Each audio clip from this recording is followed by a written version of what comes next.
the kind of default place for women is that we were supposed to be the altruists who took care of others while men took care of themselves.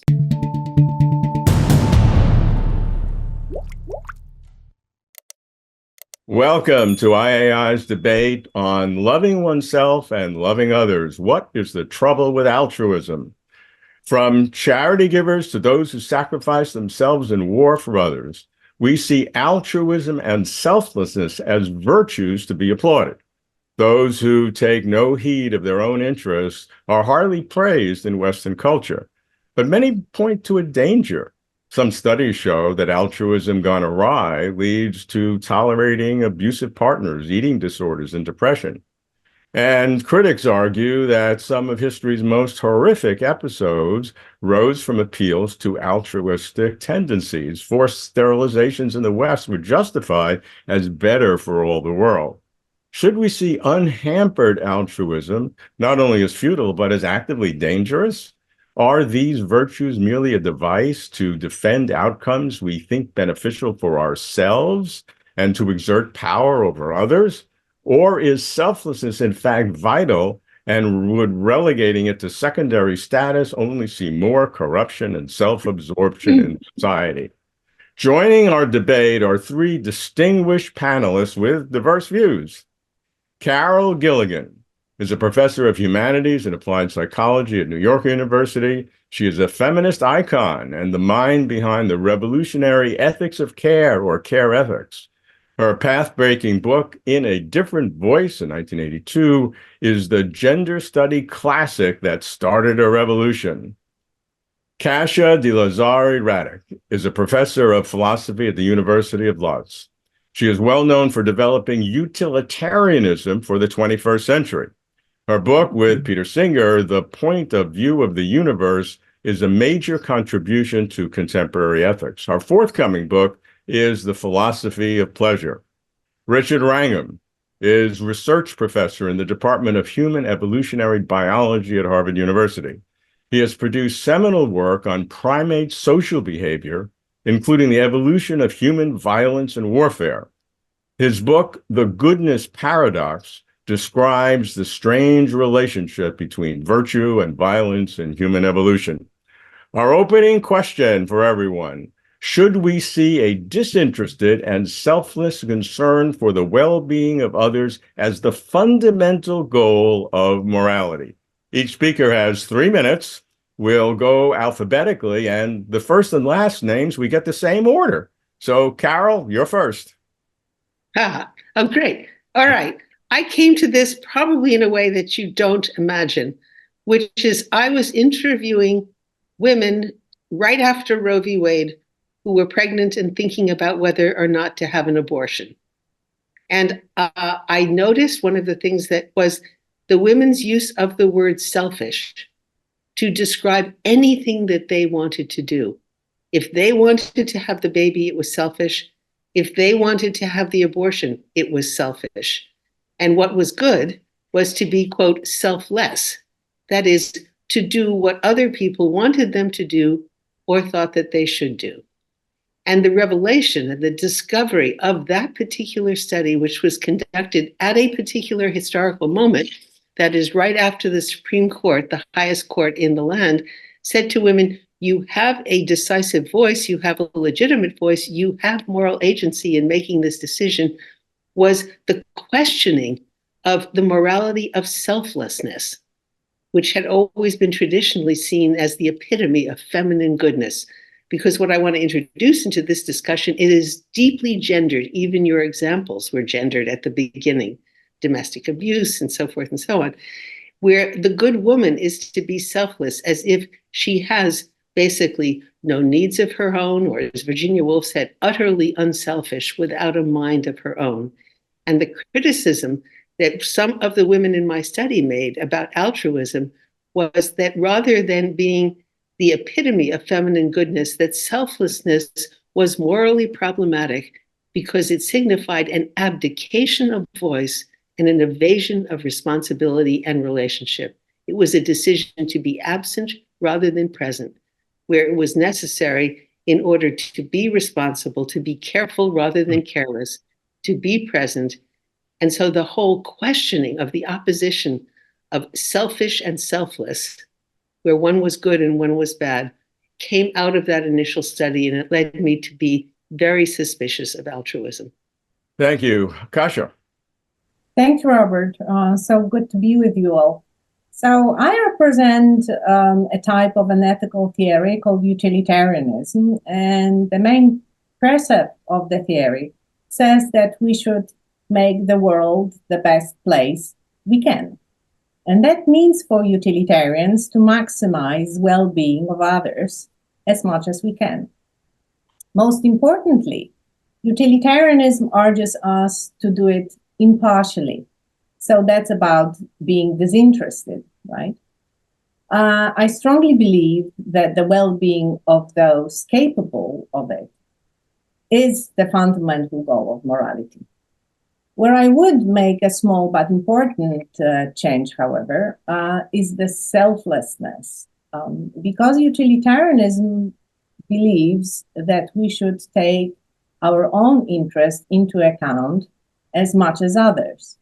How much? Well, Jeremy Bentham once said that I should count myself as one and only one, which means that my own well-being is as important as any other person. And that means that altruism for me should be also applied to myself. So I should act altruistically towards myself as well.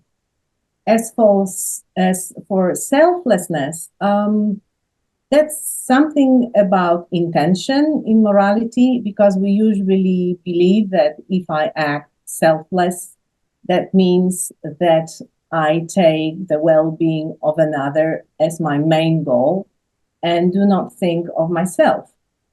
But this is really hardly possible. I mean, we will talk about evolution, I'm sure.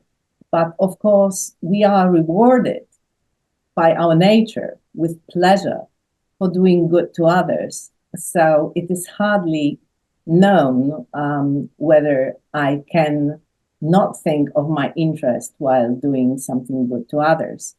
And that goes with an old idea of Immanuel Kant, who said, well, our intentions are hidden from us. We don't know them.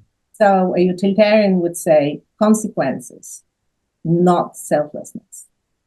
Thank you. Richard. I'm an evolutionary biologist. I see two views on this question. One of them answers yes, and the other answers no. And the yes view is called morality as cooperation, where the argument is that morality has evolved as a system to enable groups to work better as a consequence of individuals within the group cooperating. And in this scenario, we have a conscience, and the conscience is useful for, or it has the value of enabling individuals to follow rules that do indeed tend to be good for the group and favor others. So I think that, there's a lot to be said for the notion that morality tends to lead to beneficial consequences for the social group that's relevant. But I have two problems with it. One is that there are certain moral rules that seem to have nothing to do with group benefits. Well, a rather sort of dramatic one, I suppose, is against masturbation. Doesn't really seem to affect the rest of the group. Another problem is a theoretical one, which is that ever since Darwin, who first posed the question of how moral behavior could have evolved in a way that benefits the group, ever since then, we have grappled with the problem that individuals who are more altruistic should be not favored by natural selection. The ones who should be favored by natural selection are the ones who receive the benefits more than giving them. The second view is the one that was first developed by Christopher Boehm, and I've very much followed in his field. It's still a relatively small set of people who accept it. And I think of this as two components. There is the rule setters and the rule followers. There is morality as power. Those are the ones that's reflecting the activities of those who develop the rules. And morality as self-protection, those who are following the rules. And the basic idea here is that the moral rules that have emerged over time in any particular group are those that tend to favor the rule makers rather than the group as a whole. And the rule makers may sometimes be benefiting the group as a whole, and sometimes not, sometimes more selfish. And the reason that individuals follow the rules is given by the phrase morality as self-protection. Altruism emerges as virtue signaling rather than having a core goal of selfless concern for others.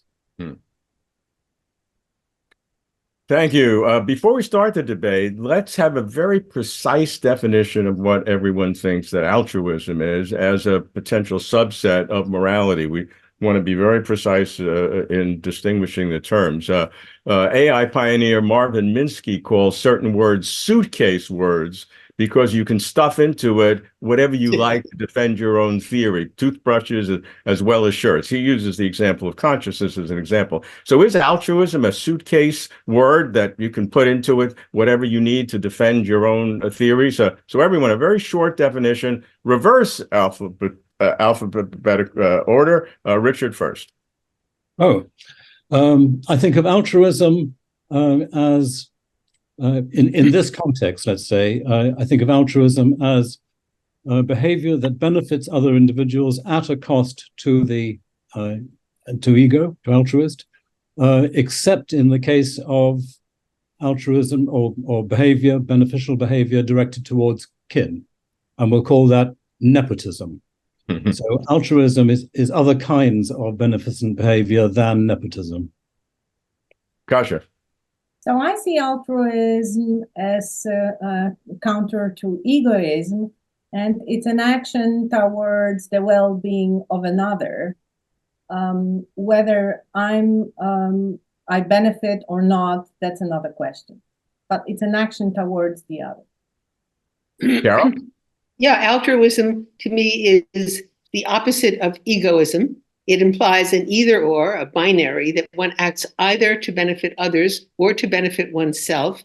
Altruism is usually seen as a correction to egoism. And the interesting thing to me, so I question the entire framing of that the assumption that it's a zero-sum game. Either I act for my own benefit or for your benefit, which assumes that we're not interdependent, that our lives are not connected. And the gendering is, the emphasis on altruism in moral theory is that egoism is assumed, and it's assumed because it's largely been developed by men who assumed self-interest. And so, the kind of default place for women is that we were supposed to be the altruists who took care of others while men took care of themselves, basically. For podcasts, talks, debates, courses, and articles, visit the Institute of Art and Ideas. Click the link on screen now to iai.tv.